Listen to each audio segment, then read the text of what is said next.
صلی اللہ علیہ یا رسول اللہ وسلم علیہ یا حبیب اللہ۔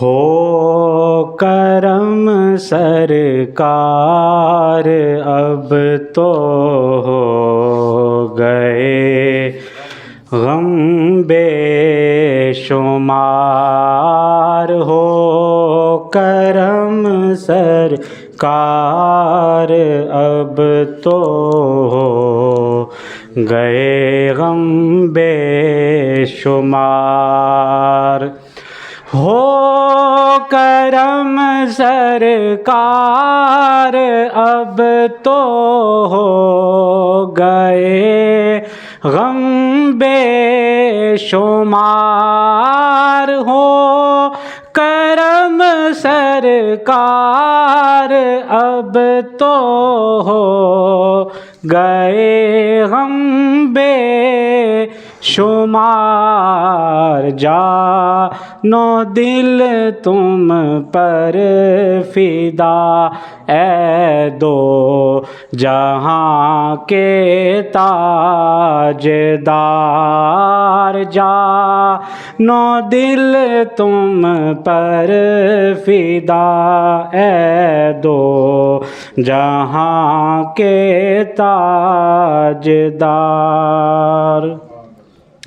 یاد آتا ہے طواف خانہ کعبہ مجھے، یاد آتا ہے طواف خانہ کعبہ مجھے، اور لپٹنا ملتزم سے والہانہ بار بار، اور لپٹنا ملتزم سے والہانہ بار بار، ہو کرم سرکار اب تو ہو جا رہا ہے قافلہ طیبہ نگر روتا ہوا، جا رہا ہے قافلہ طیبہ نگر روتا ہوا، جا رہا ہے قافلہ طیبہ نگر روتا ہوا، میں رہا جاتا ہوں تنہا اے حبیب کردگار، میں رہا جاتا ہوں تنہا اے حبیب کردگار، ہو کرم سرکار اب تو ہو گئے غم بے شمار، حال پر میرے کرم کی ایک نظر فرمائیے، حال پر میرے کرم کی ایک نظر فرمائیے، حال پر میرے کرم کی ایک نظر فرمائیے دل میرا غمگین ہے اے غم زدوں کے غم گسار دل میرا غمگین ہے اے غم زدوں کے غم گسار ہو کرم زر اور جلد پھر تم لو بلا اور سبز گنبد دو دکھا جلد پھر تم لو بلا اور سبز گنبد دو دکھا حاضری کی آرزو نے کر دیا پھر بے قرار حاضری کی آرزو نے کر دیا سنگ اسود چوم کر ملتا مجھے کیف و سرور سنگ اسود چوم کر ملتا مجھے کیف و سرور چین پاتا دیکھ کر دل مستجاب و مستجار چین پاتا دیکھ کر دل مستجاب و مستجاب ہو کرم سرکار اب تو ہو گئے غم بے شمار ہو کرم سرکار اب تو ہو گئے غم بے شمار چین و دل تم جان و دل تم پر فدا اے دو جہاں کے تاجدار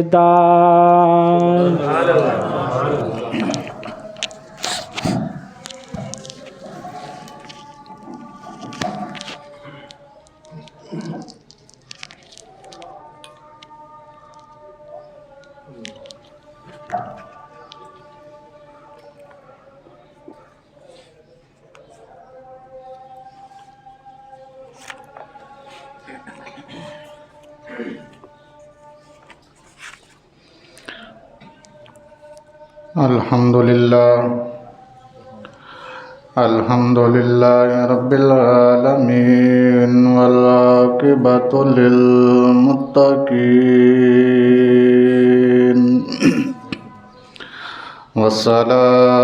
والصلاة والسلام على من كان نبيا على من كان نبيا وآدم بين الماء والطين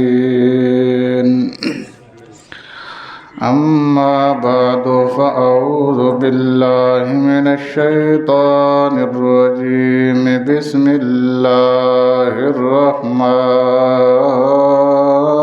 الرحيم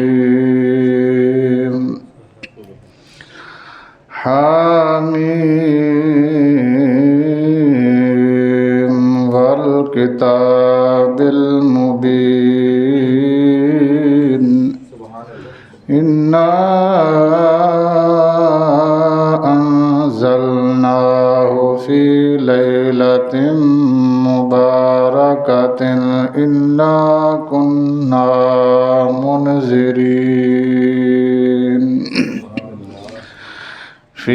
منها يفرق كل أمر حكيم أمرا من عندنا إنا كنا مرسلين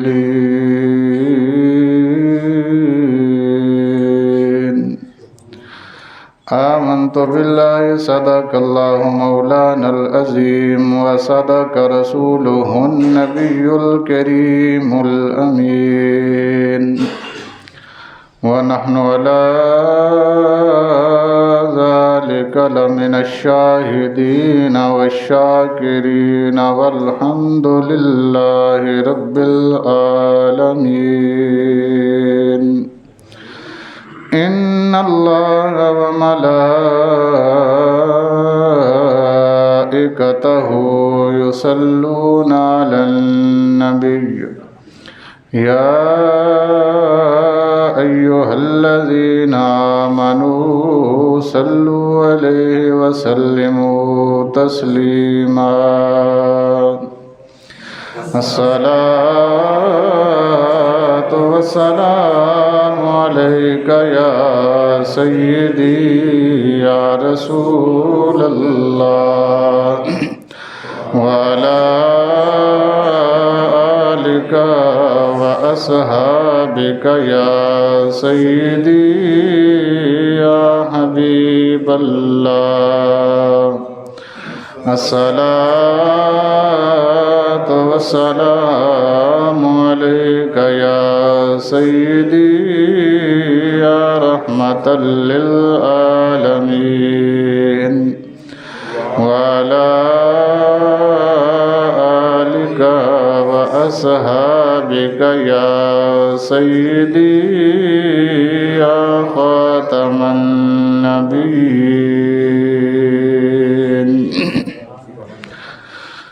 اللہ کریم کی حمد و ثنا حضور نبی اکرم نور مجسم شفیع معظم صلی اللہ علیہ وسلم کے دربار رسالت مآب میں ہدیہ درود و سلام عرض کرنے کے بعد انتہائی معزز و محتشم حاضرین و سامعین السلام علیکم ورحمۃ اللہ وبرکاتہ۔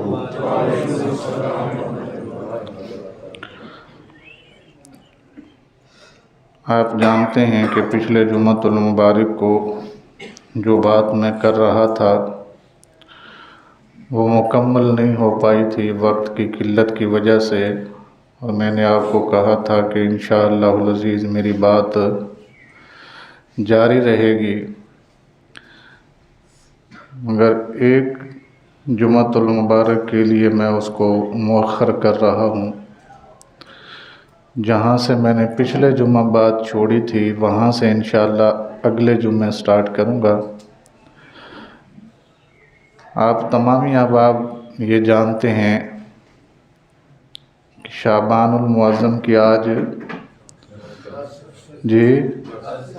10 تاریخ ہے اور 5 دن بعد شب برات آنے والی ہے۔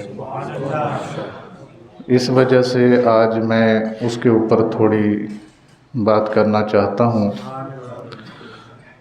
باقی اس ٹاپک کو میں نے چھوڑا نہیں ہے، انشاءاللہ اگلے جمعۃ المبارک کو اس کو پایہ تکمیل تک پہنچانے کی کوشش کروں گا۔ آج کے خطبہ کے لیے جن آیات کو میں نے موضوع بنایا ہے وہ سورہ دخان کی پہلی 5 آیات ہیں۔ اللہ کریم ارشاد فرماتا ہے حامیم۔ یہ آپ کو پہلے بتایا جا چکا ہے، آپ نے سنا ہوگا کہ حروف مقطعات ہیں۔ یہ کیا ہیں، ان کا ترجمہ کیا ہے، ان کی ٹرانسلیشن کیا ہے، ان کا مفہوم کیا ہے، کوئی نہیں جانتا، کوئی نہیں جانتا کہ یہ کیا ہے۔ اللہ کریم نے جب حضرت جبرائیل علیہ السلام کو اس طرح کے الفاظ دے کر بھیجے، الف لام میم حامیم حامیم عین سین قاف،